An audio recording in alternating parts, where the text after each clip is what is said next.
Shoah ahora.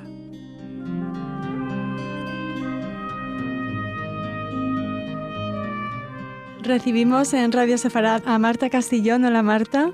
Hola, Raquel. Hola, oyentes de Radio Sefarad. Bueno, Marta es una de las participantes en este maravilloso Sefer 2019, Sefer Barcelona. Vas a hablar allí el próximo... Sí, domingo. Domingo. De un libro que, por supuesto, muchos de nuestros oyentes conocen. Esperamos que algunos, muchos también hayan leído Diario del Gueto de Janusz Korczak. Y bueno, nos gustaría, Marta, que nos adelantaras un poquito cómo vas a a presentar, iba a decir enfrentarte a este libro, pero no quiero hablar de enfrentamientos para nada, tratándose claro. de este hombre tan maravilloso y de este diario que él mantuvo en esos tiempos terribles en los que... solo 2 meses, como ahora comentaré. Sí. Entonces, el Diario del Gueto de Janusz Korczak salió editado en traducción al español el año pasado. Sí, o sea Barral, que ¿no? por Seix Barral es una edición muy buena porque, aparte del diario, que como os comentará, solo lo escribió durante 2 meses, los 2 meses antes de ser deportado, junto con los niños del orfanato a Treblinka. Pues la edición es una edición impecable, donde hay fotografías de páginas manuscritas de su diario, textos complementarios sobre sus reflexiones filosóficas, pedagógicas. Va acompañado también de fotos, de una cronología de la biografía de Janusz Korczak, de un estudio también preliminar, o sea que es una edición pues muy recomendable y muy, muy bien hecha, la verdad, con mucho rigor. Sí, dime. Marta, cuando te he presentado no he dicho que eres filóloga, traductora y educadora, también como era el propio Janusz Korczak. Esa faceta tan importante en su vida me imagino que está absolutamente plasmada en este diario, ¿no? En este diario. Entonces yo conocí por primera vez la figura de Janusz Korczak porque no lo conocí hace ya muchísimos años, cuando visité el memorial de Yad Vashem en Jerusalén, que hay un monumento de Janusz Korczak. Y a partir de aquí pues empecé a leer y investigar, pues sobre todo, primero su obra pedagógica, ¿no? Porque él fue pues un pedagogo en aquella época pues absolutamente rupturista, absolutamente revolucionario, por decirlo pues muy, muy claramente, ¿no? Él se basaba en la pedagogía más vanguardista del momento, como pedagogos importantísimos, vanguardistas. Él creía que los niños se tenían que educar como si fueran adultos, tratar como si fueran adultos, de igual a igual, por tanto rompiendo un poco el molde de esta educación pues tan rígida, tan fría, sobre todo en relación, ¿no? del maestro con los niños y con los alumnos, ¿no? Entonces él impulsó, ¿no? toda una serie de prácticas educativas y pedagógicas a partir de una gestión compartida de responsabilidades con los niños. Y los inculcó valores como la tolerancia, la democracia en su aprendizaje cotidiano del día a día. O sea, como ves, absolutamente innovador. Sí, además...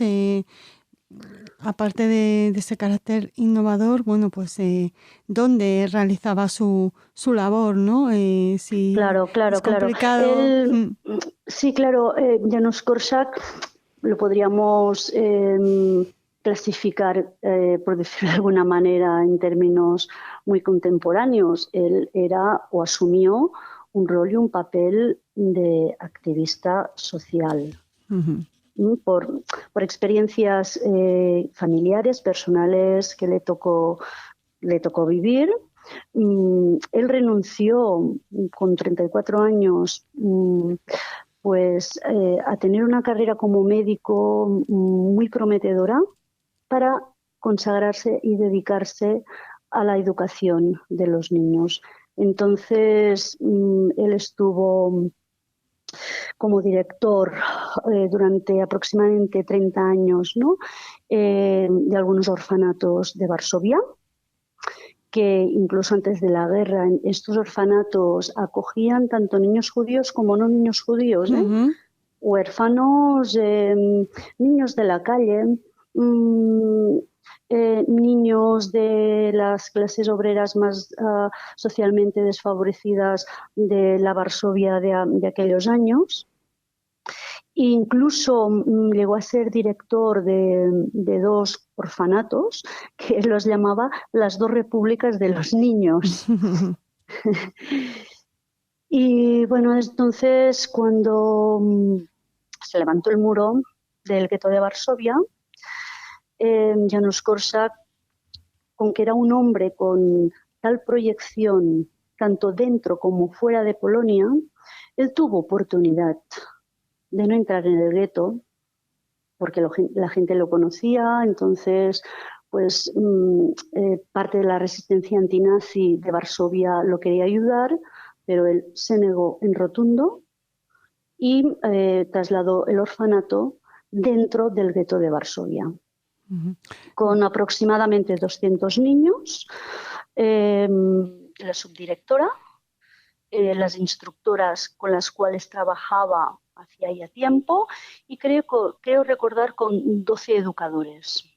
También me he olvidado de comentar que cuando él dirigía, antes de entrar al gueto, el orfanato o los diversos orfanatos, él también realizaba la labor de educar a los futuros educadores en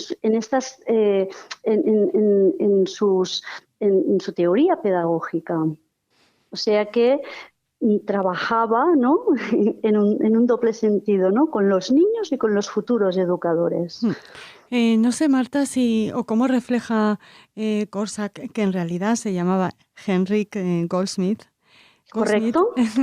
¿Cómo refleja en el diario su decisión de testimoniar? Porque, bueno, era algo que, por lo que he podido leer, no es un diario al uso, sino que va anotando, me imagino, cuando el diario, podía. Sí, como tú dices, Raquel, no es un diario convencional, no es un diario convencional, en el sentido que cada día anota cosas en un cierto orden, sino que el diario es una amalgama que tanto te puede hablar de sus recuerdos de la infancia, como que se ha pasado todo el día por las calles del gueto llamando puerta a puerta para conseguir medicamentos o alimentos para los niños.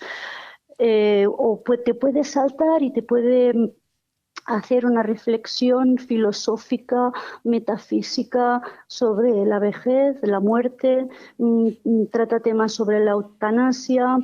O sea, es un poco caótico en este sentido. No es un diario, diríamos, al uso, no es una crónica convencional, ¿no? Es un testimonio autobiográfico singular y, si me permites, un testimonio ineludible sobre la Shoah y sobre el Holocausto. ¿Cómo refleja Korczak su vida con su relación con los niños, con esos niños que no sabemos hasta qué punto eran conscientes de cuál podría ser su final? Algo que sí conocía Korczak, que tú apuntabas antes. O intuía, ¿eh? Sí, o intuía. O intuía, sí. O intuía.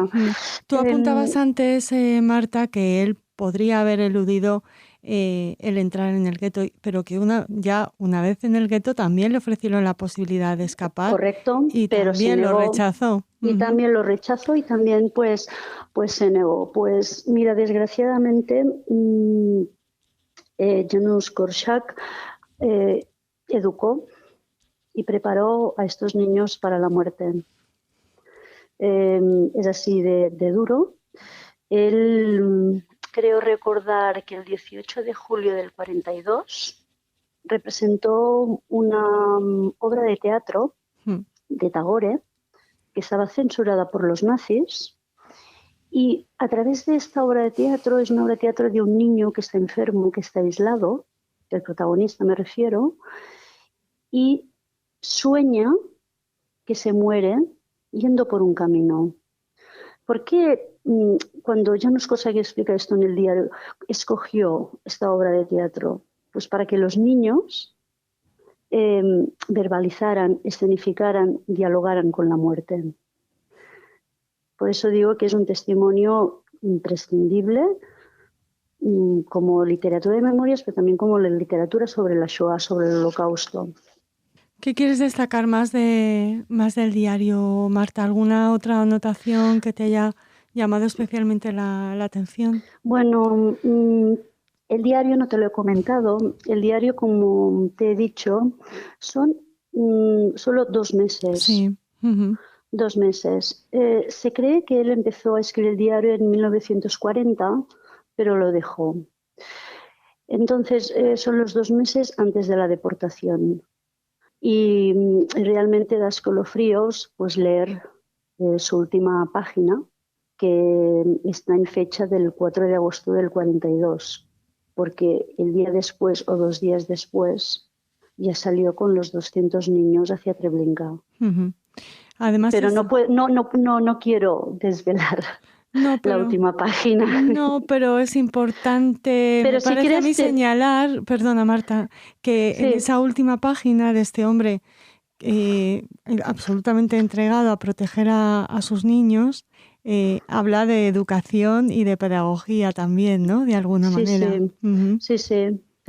Habla de educación, de pedagogía, como te digo, preparó a los niños para el final trágico. Y además con un protagonista en esas páginas especial que tú no quieres desvelar. Yo respeto eso, pero que habla muy bien de la visión humanista de Korczak. Sí, no sé totalmente. ¿Qué querías decir más? Que te he interrumpido, Marta, perdona. Yo quería decir que para mí Janusz Korczak es un héroe del gueto de Varsovia. Ya sé que los héroes del gueto de Varsovia son los que posteriormente, ¿no?, se levantaron, ¿no?, en insurrección con el levantamiento del gueto de Varsovia, pero en el sentido que tú comentas, ¿no?, este sentido humanista de rechazar las opciones que tuvo de salvarse y de acompañar a sus niños hacia Treblinka, para mí es un héroe más, ¿no?, del gueto de Varsovia, y, si me permites, una figura ineludible de la historia judía. Desde luego. Como humanista, que tú muy bien has comentado, como pedagogo, absolutamente rupturista, vanguardista, siguiendo las teorías de Montessori, ineludible de la historia judía, y testimonio también, imprescindible de la Shoah. Marta, pues te agradecemos mucho que nos hayas acercado a este diario del gueto. Sí, ¿me permites añadir una cosa que por supuesto. me he olvidado? No sé si estamos fuera de tiempo. No, todo el tiempo del mundo. Sí, bueno, no he comentado, también para situar a los oyentes cuando lean el diario, que Janusz Korczak escribía el diario en estos 2 últimos meses en unas condiciones físicas y de salud pues muy deplorables. Tenía manchas por la cara, tenía los pies totalmente hinchados, y intentaba escribir algunas cosas o bien de madrugada o bien por la noche, medianoche, cuando los niños pues estaban durmiendo. Y claro, se nota, ¿no? Yo creo que se nota un poco en el sentido de este caótico, ¿no? Y a lo mejor te pasa de una reflexión absolutamente filosófica o metafísica, ¿no?, a transcribir lo que está viendo desde la ventana, por decirlo de alguna manera. Bueno, eso es uno de los encantos de este diario del gueto, como tú dices, una lectura ineludible, imprescindible para... Ineludible y imprescindible. Para acercarnos a la Shoah, gracias a este testimonio de, como tú también apuntabas, un héroe del gueto de Varsovia. Un héroe del gueto de Varsovia y un ejemplo de la resistencia espiritual que de alguna manera pues se vivió en el gueto con el esfuerzo que hicieron Janusz Korczak y otros, pues con escuelas judías clandestinas, etcétera, etcétera, etcétera. De resistencia espiritual, que es otro punto del Holocausto, que a veces se olvida. Pues muchísimas gracias, Marta, y esperamos volver a hablar contigo muy pronto. Gracias. Desde aquí nuestro homenaje, por supuesto, a Janusz Korczak y a todos, como decías, todos esos educadores que en las condiciones más terribles entregaron lo mejor de ellos mismos y lo mejor a los niños. Correcto, lo mejor de la humanidad. Janusz Korczak decía que no se puede dejar el mundo tal y como lo hemos visto. Gracias, Marta. A vosotros.